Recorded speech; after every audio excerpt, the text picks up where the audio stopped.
வணக்கம் நண்பர்களே. இது ஒரு பக்தியும் நம்பிக்கையும் நிறைந்த உணர்ச்சி கதையாகும். சுவாமி மலையில் முருகன் மீது அளவில்லா பக்தி கொண்ட ஒரு தம்பதியர் இருந்தனர். ஆனால் அவர்களுக்கு குழந்தை இல்லை. முருகா, கருணை புரிய மாட்டாயா என்ற தேடலில் அவர்கள் சஷ்டி விரதம் இருந்து பக்தியுடன் வழிபட்டனர். முருகனின் அருளால் ஒரு பெண் குழந்தை பிறந்தாள். அவளுக்கு முருகம்மை என்று பெயரிட்டனர்.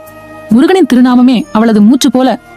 எழுந்தாலும் முருகா, உட்கார்ந்தாலும் முருகா. அவளது வாழ்க்கையே பக்தியாக மாறியது. அவள் திருமண வயதை அடைந்ததும் தனஞ்சயன் என்ற இளைஞனுடன் திருமணம் நடந்தது.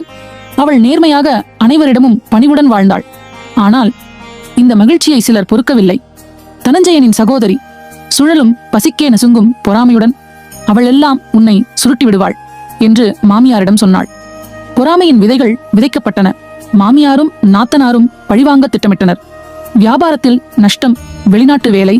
முருகம்மை தனியாகிவிட்டாள். வீட்டு வேலைக்காரனின் பெயரும் முருகன். முருகம்மையின் முருகா முருகா என்ற பக்தியை வஞ்சகமாக எடுத்து அவள் மீது பழி சுமத்தினர். தனஞ்சயன் நம்பிக்கையை இழந்தான். மனைவியின் கைகளை வெட்டி தண்டனை அளித்தான். முருகா, உன் பெயருக்கு பாடிய பரிசு இதுதானா என்று கண்ணீருடன் கூச்சலிட்டாள் முருகம்மை. அவளது புனிதத்துக்கு பதில் அளிக்க தன் அருளுடன் வந்தார் முருகப்பெருமான். அவளது கைகள் மீண்டும் வளர்ந்தன. தனஞ்சயன் தவறை உணர்ந்து மன்னிப்பு கேட்டான். மாமியாரும் நாத்தனாரும் தண்டனை பெறுவார்கள் என்ற போதும் முருகம்மை தன்னை துன்புறுத்தினவர்களுக்கே மன்னிப்பு கேட்டாள். அவளது உள் அழகு, பக்தி, சாந்தம் இவையெல்லாம் அவளுக்கு ஒரு வரமளித்தன. முழு வாழ்நாளும் நற்குணங்களோடு வாழ்ந்து முருகப்பெருமானின் திருவடிகளை அடைந்தார்